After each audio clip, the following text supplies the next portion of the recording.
Everything is changing, growing, and evolving, even you.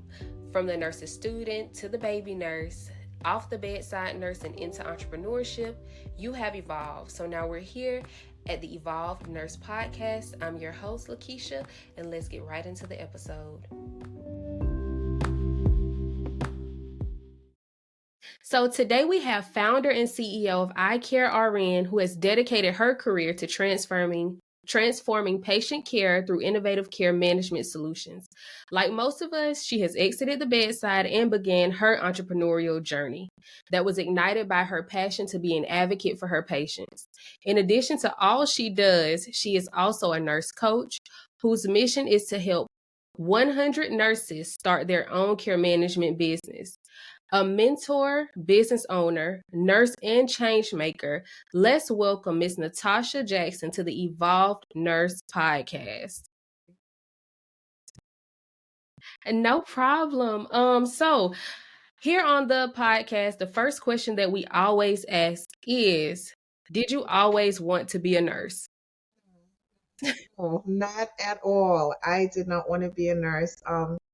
I always, even when I was in nursing school and they asked me that question, my ex-husband actually, he was in the military, and so there was the LPN program. It was 1 year. He was getting ready to get out, and he suggested it, and he kept pushing and he kept pushing, and eventually I actually did do the LPN program. So I was an LPN for 15 years, and I've been an RN for the past 6 years. Okay. And so what did that journey look like for you? Because of course, this is something that you didn't want to do at first. Right. You felt Yeah. forced. So Mhm. what did nursing school look like for you during that time? So nursing school, I went to school in Panama City, Florida. So for me, it was actually pretty easy. I felt it was easy. Um, and I did well. I think, going through nursing school, I think that was the first place I dealt with racism, in nursing or in healthcare, period, right? That was the first place I dealt with that. I experienced that in nursing school, because of where I lived, right? It was really just probably about 5, Black or minority nurses in my, my class. And, I was kind of like one of those, I like to do well. And it Overachievers. was, yes. And so it was, I don't know, it was a challenge at times. But so nursing school wasn't bad. And like I said, I became an LPN. I started there, as an LPN, I started on a surgical oncology unit. And so I had a really good foundation in the hospital. I wanted that. I started out making like $13 an hour, and but it gave me a good foundation, and from there I transitioned to long-term care, which I loved. And after long-term care, I transitioned to hospice. Okay. So I was a hospice nurse for the past 6 years. And just seeing all the things and all the experiences, it was like, you know what, I've been a nurse this long. And as I was doing some personal development and all of that, I was reading this book. It was Think and Grow Rich, and it was like, Yes. use what you know, right? Use what you have, and came across care management, and I was like, listen, I've been a nurse how long? I know how to, manage a patient care. I know how to educate them. I know how to coordinate their care and all of these things. And it was, a low cost startup, and so I started to learn about it, started my LLC and all of that. And after I think about a year, I left my full-time position, went just per diem. So I signed up with a bunch of agencies. So I always had shifts available, and been doing that. And so now I've been doing care management for the past 3 years. And and so I work per diem now, and then the rest of the time is focused on growing my business and, and learning more and teaching and doing all of that that I can do in this space. So it's kind of been my journey. Okay. So what was the turning point for you whenever you decided that you wanted to go out on your own? So, like I said, I've been a nurse for a long time, right? And so working in hospice, I was a liaison at a large hospital. So I would be the one called in to go to the bedside to explain to the family of the Hmm. patients eligible for hospice and stuff.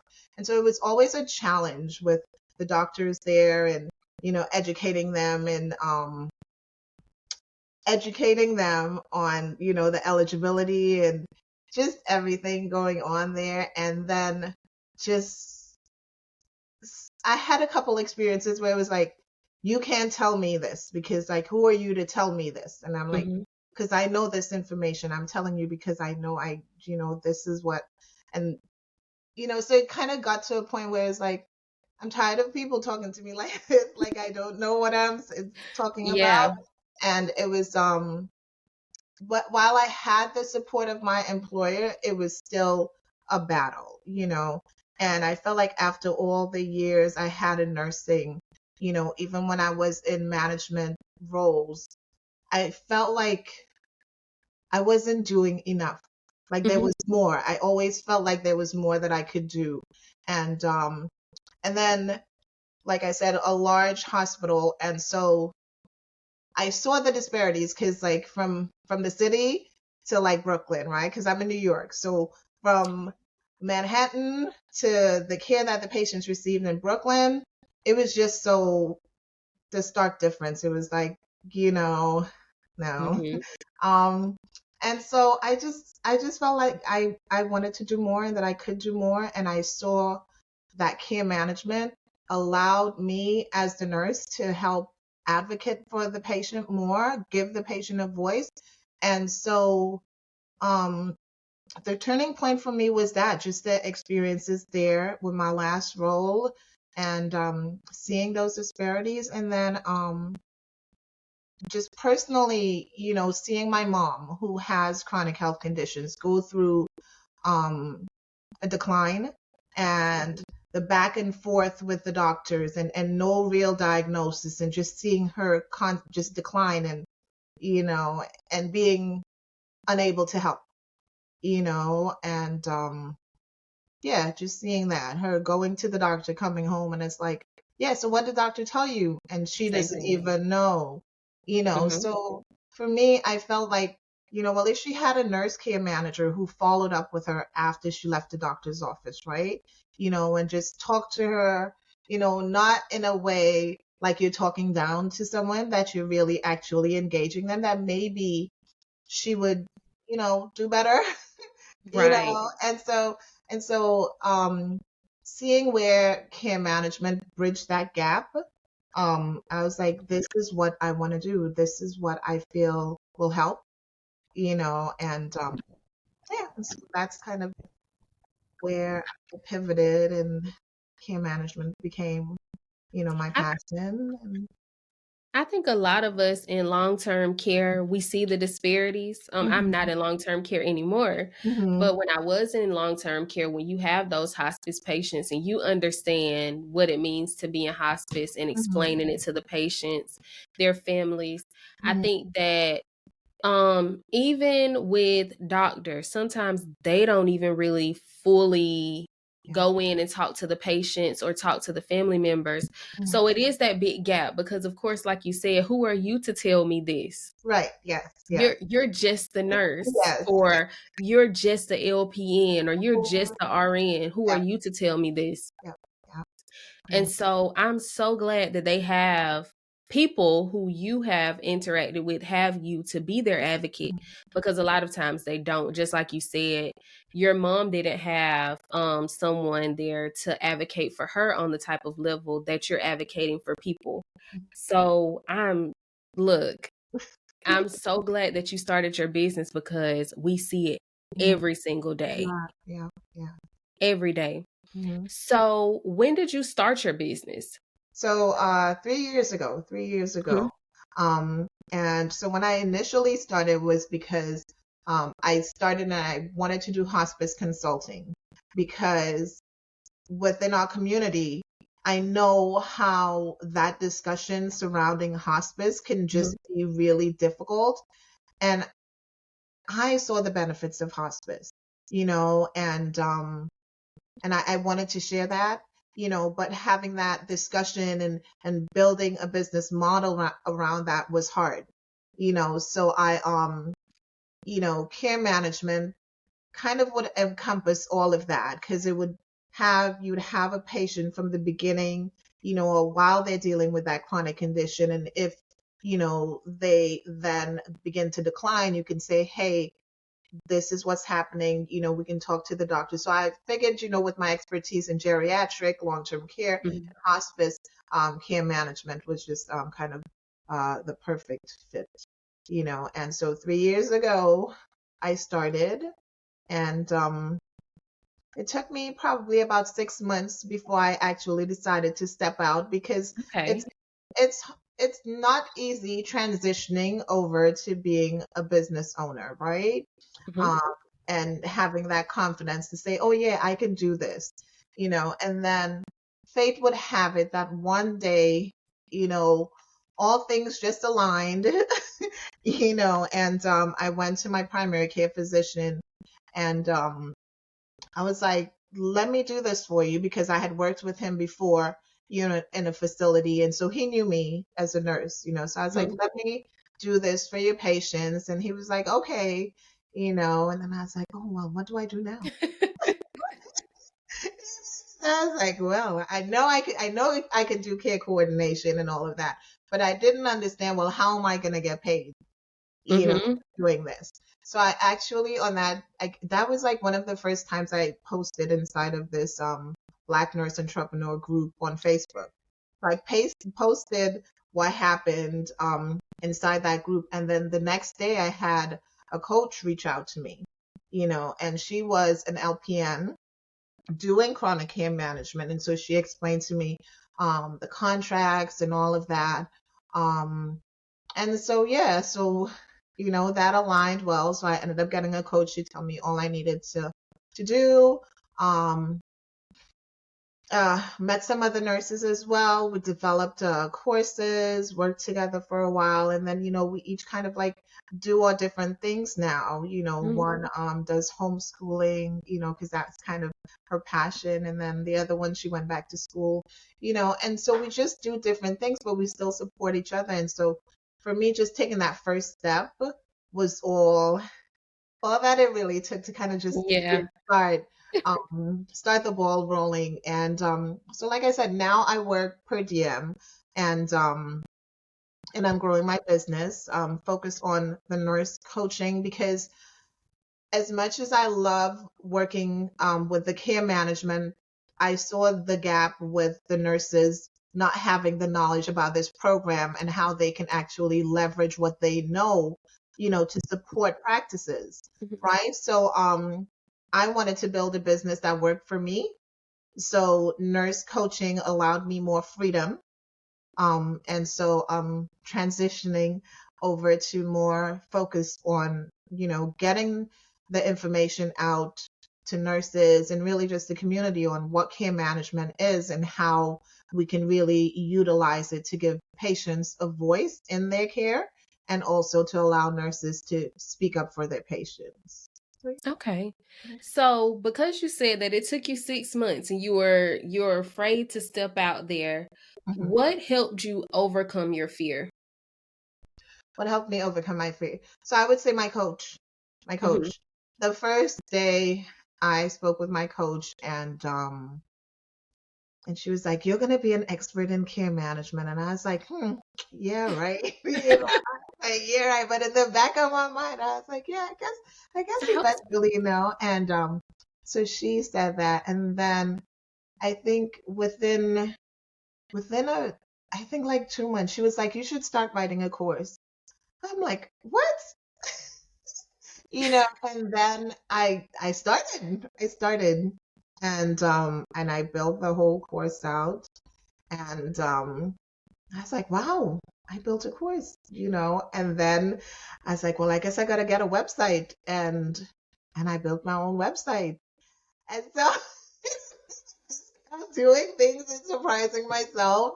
And I think my coach, and then I listen to like a lot of motivational books and stuff. Like I Mm-hmm. said, Think and Grow Rich, The Alchemist, and all these different books that really kind of um, help you to see that everything that you need you already have, and it's just for you to believe that and run with it.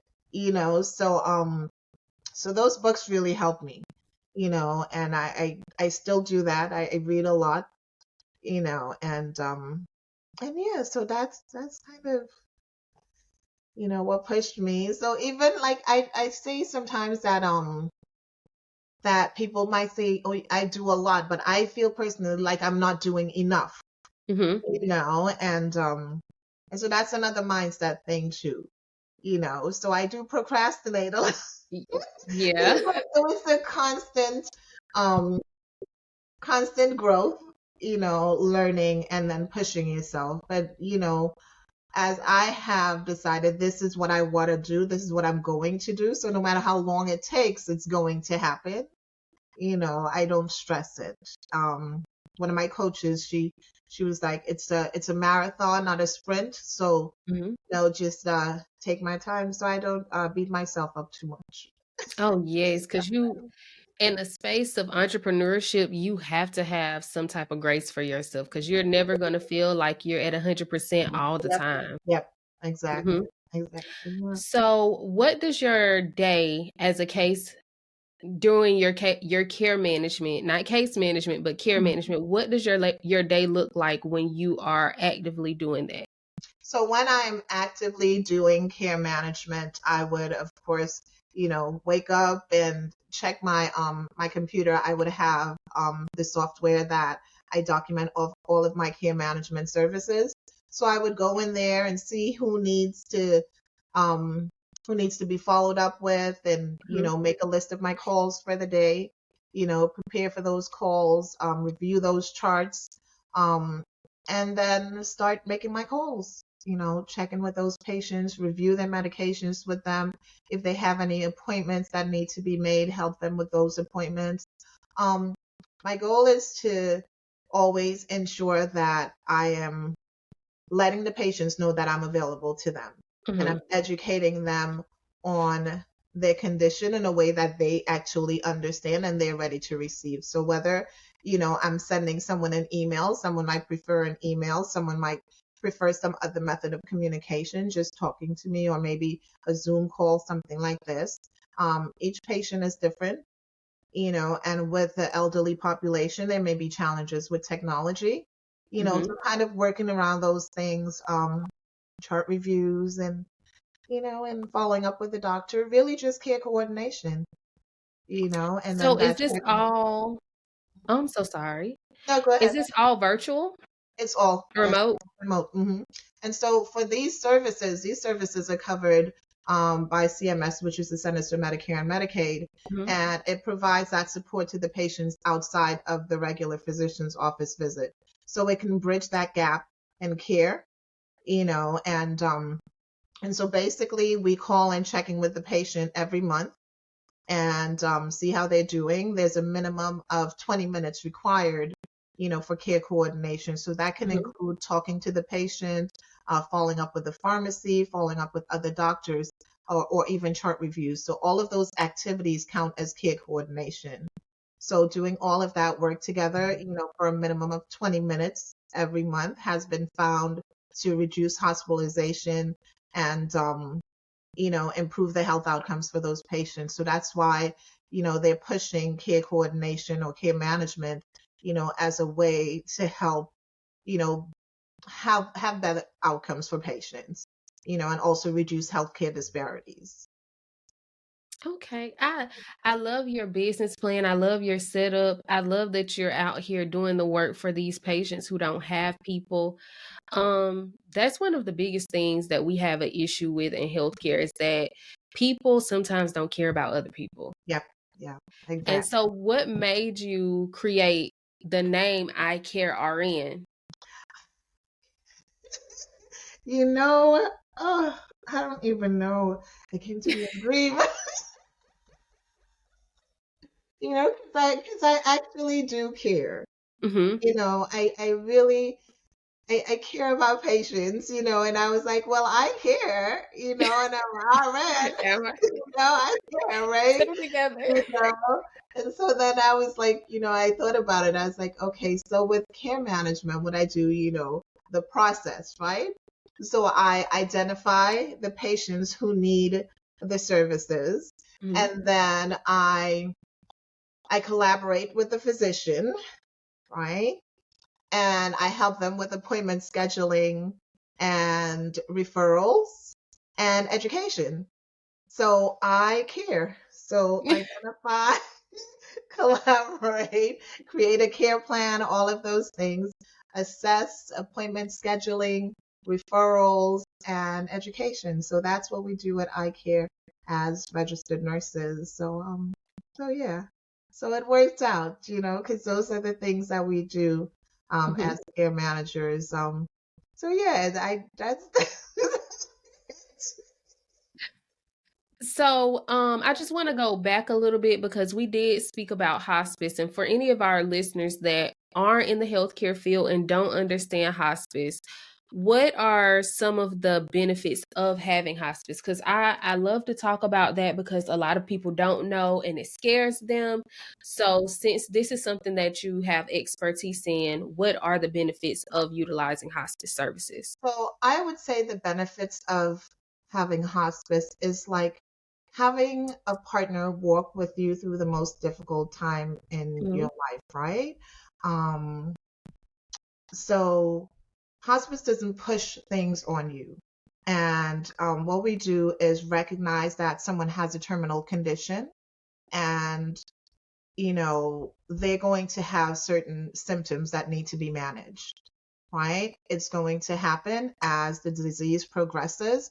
And so what we try to do is make sure that you have all of those things on hand if you need it. You have a doctor or nurse on call 24/7 and someone who's following up with you to make sure that you're comfortable, right? Mm-hmm. At like I said, at the end of life, you know. So it's like if you're having uncontrolled pain and you don't want to go out to the hospital for that pain. You already have that stuff in the home and you have someone guiding you on how to take it. You have nurses available that come and assess you 24 hours of the day. At least I know in New York, that's what I did. I was on call as a nurse, so I would go out if you're having an issue at any time, Mm-hmm. that you have someone to talk to. And then they also provide spiritual support as well and really help support families in understanding the dying process. So those are the things I find that are really beneficial. And then you can, if the patient gets better or starts to improve, you can cancel it. You can cancel it Mm-hmm. anytime. You can go on anytime that you're eligible. Normally that would be based on your physician's assessment. And it's two doctors saying, okay, yes, we believe based on what we're seeing, this is what's going to happen. And, we don't know for sure, but it's based on what they're seeing. So it's really just having that support and education, throughout that whole end of life process. Okay. I'm glad that we talked about it because there, like I said, there are so many people who fear even the word hospice Yeah. because of course, we're talking about the end of life and so many people fear Hmm. death in general. And Yeah. so patients and patients' families just like to not think about it. Not think about it. Yes. Yeah, because it's easier to not address it Hmm. head on. It's Yeah. easier to not say anything about it. We know that all these things are going on. We know that this patient is in pain, that they need this service, but how do we navigate like actually saying that my mom, dad, Right. uncle, Mhm. best friend even, Yeah, that they're going through this and they need additional help outside of what we can do for them. exactly. hmm Yeah. So let's get into your coaching courses. Okay. We talked about what your coach did for you, hmm but how would you describe yourself as a coach? I think that for me, I am new to coaching, hmm because like I told my coach on my first call, I was like, I don't want to be a coach. I don't want to be a coach. I'm like, why? I think God just laughs at me because I was like, I didn't want to be a nurse. Here You you know, go. same thing. When I remember so clearly, like during clinicals, the first patient I had to go see, and I was like, you mean I have to go talk to that patient? hmm That was like my biggest fear because I'm not like, a people person like that. I'm like, mm-mm, I have to go. Oh, wow. That was my biggest fear, having to just speak to people. So I think when she said you should be a coach, I thought I had the same thought, like me talk to no. Um, but then as my business started to grow, I had to get on social media. I had hmm to do certain things. And, so I think both of them kind of helped me find my voice. Nursing helped me find my voice because when I first started, I recall going home and being like, this CNA just made me so mad. And like, I didn't speak up, I'd get hmm mad. And eventually it was like, okay, listen, you didn't do this, you know, Exactly. you know. So for me, I would say I can't say what kind of coach I am fully yet, hmm but I know that I want whoever I'm working with to succeed, and whatever I can do to help you achieve that goal is what I want to do. And if I'm not doing what works for you, then that I'm able to say, okay, maybe this might work for you instead. hmm you know um because we all learn in different ways. I'm kind of like a one-on-one type person. um so sometimes you don't know what's going to work for you, hmm but my goal is to ultimately support you to success, and believing that you're able to accomplish all the things that you envision, you know, because I've seen it work for me, having this hmm vision and having things happen and just be like, oh wow, okay, I see this happening. So yeah, it's possible. So yeah. And since this is an episode about entrepreneurship and nursing, hmm I've seen a lot of people who say that their coaches, like investing into a coach, is hmm what really took them to the next level. hmm Because, like you said, you wouldn't have moved anywhere Right. had your coach not been like, hey, I think it's time for you to do this, Yes. and Yeah. pushed you to do it. hmm And then giving you the tools to be able to navigate the mindset that had you stuck Yeah. into a mindset that makes you propel. hmm Yeah. And I love that. I love that people are investing into getting coaches and doing what they need to do to be able to move into a different space, because we often think that we can do it on our own. Right. Yeah. And most of the time we really can't. We don't know what we don't know, right? Uh-huh. You know, it's so much that we don't know, right? I'm like, okay, yeah, I'm starting this business, but the ins and out, what's your vision? What's your mission? What's your why? What makes you just keep getting up and saying, yes, I'm going to keep doing this? Mm-hmm. Identifying what that is, and just all the pieces that go together to really make you successful. All that is needed. And I find that, I need to always have a coach. Mm-hmm. I always have a coach now, yeah, I always have a coach now. Yeah, I need to get me one because, like you said, the spirit of procrastination, Yes, it lives, it lives. it lives and it thrives in a lot of us. And those who don't procrastinate, Mhm. I need you to be my coach. Right? Yes.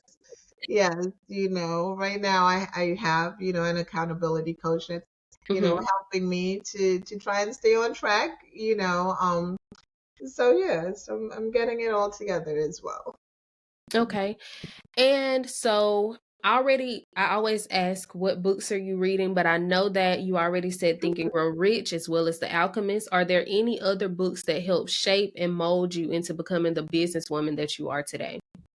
I would say, oh, well, those were books I've read before, right? Hmm. So I would say Arlan Hamilton, Your First Million, and It's About Damn Time. She wrote those two books. There was this other book, and I don't remember. It was called Speak, and it was this Peloton instructor. How she basically manifested her dream job. Um, yeah. So those kind of Okay. have on the how to win friends and influence people, all those things. Speak to, like, how you're going to engage your customer and all of that. Start with why, which is Simon Sinek, and he talks about, identifying what that why is Hmm. for getting into business, and the four agreements, which is Hmm. really a whole mindset um thing. So all of those books I read. I have a long list It's okay. of, And of for our listeners, I will be listing all of the books that she mentioned in the bio. And since we're coming to a close of this episode, what is something that you would tell new nurses coming into nursing or in business? What tip would you give them? for new nurses coming into nursing. I feel like when you're a new nurse and you have all that you learn in school and you come out and you think that you're not going to be prepared when Hmm. you get on the floor, you have everything that you need. So don't be afraid. You have everything that you need, and be confident in that. Be confident in that. And speak up if you don't understand something. Speak up, ask a Hmm. question. I remember I like to say there's never a stupid question, especially when it comes to nursing and taking Hmm. care of someone's life.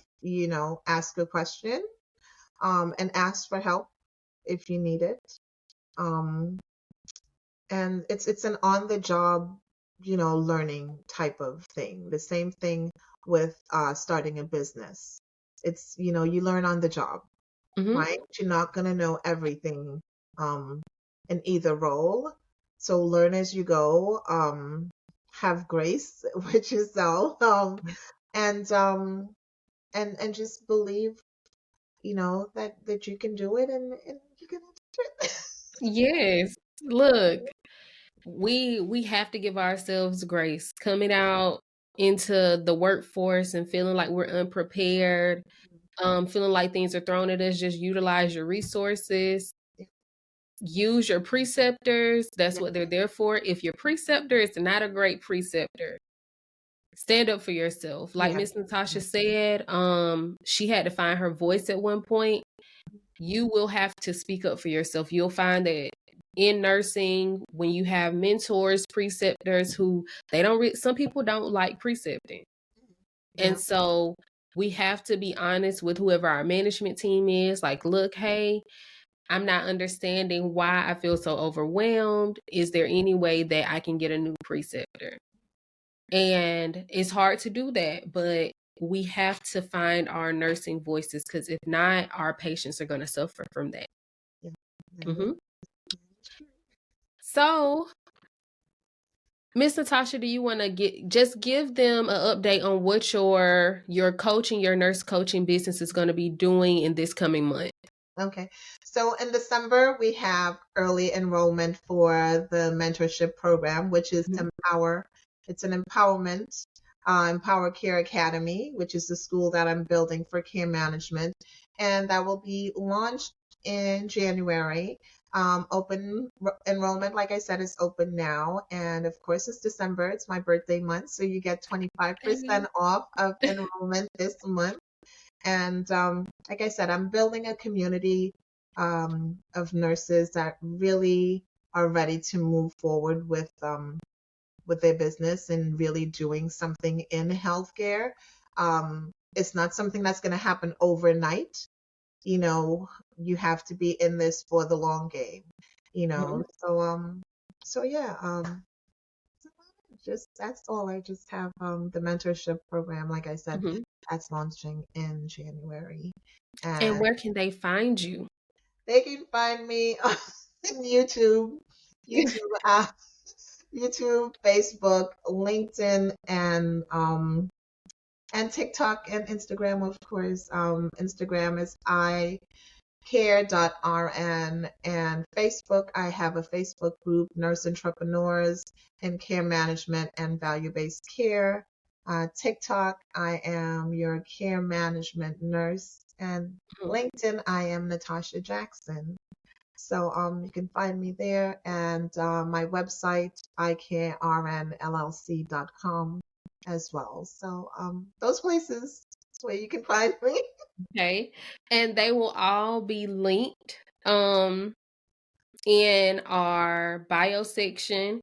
And you all, whoever feels like they're ready to go into care management and that you feel like you have a passion for people in general, and you see that there's a disparity wherever you are in long-term care, whether it's on the floor, if you see that these are some disparities that you have, that you see, and that you want to make a change, this is definitely something for you. But as I said, we're coming to a close in this episode. So if you have made it this far, thank you for listening. You can ask us any questions on Instagram at The Evolved Nurse on Instagram. And then if you have anything that you want to contact me about, you can visit me at theevolvednurse@gmail.com. As well as we will be having a community building sector where we are having a wellness tea party. So myself and the Soilful Sis, who is a gardener here in Jacksonville, will be doing a tea party in which you will learn about different teas, create your own blends, as well as enjoy a gourmet dinner, take some gifts home, and be involved in a panel discussion here in Jacksonville on February the 8th. And you can grab your tickets at www.theevolvednurse.com. And if you would like to be a sponsor, we do have sponsor packages. So if you would like to do that, we have our regular sponsor packages online on my website. But if you want to do a service based where you have a product or service that you would like to offer, you can email me for that. But aside from that, thank you so much for coming. And let's thank Miss Natasha for coming. She did not have to come here, but she did. And we appreciate you for listening. Have a great day. And also for our students who just graduated, happy graduation. Happy Go graduation. look into those residency programs. Yes. And we hope that you have a really, really great time coming into nursing and find your community and find your tribe. So have a great day. Thank you.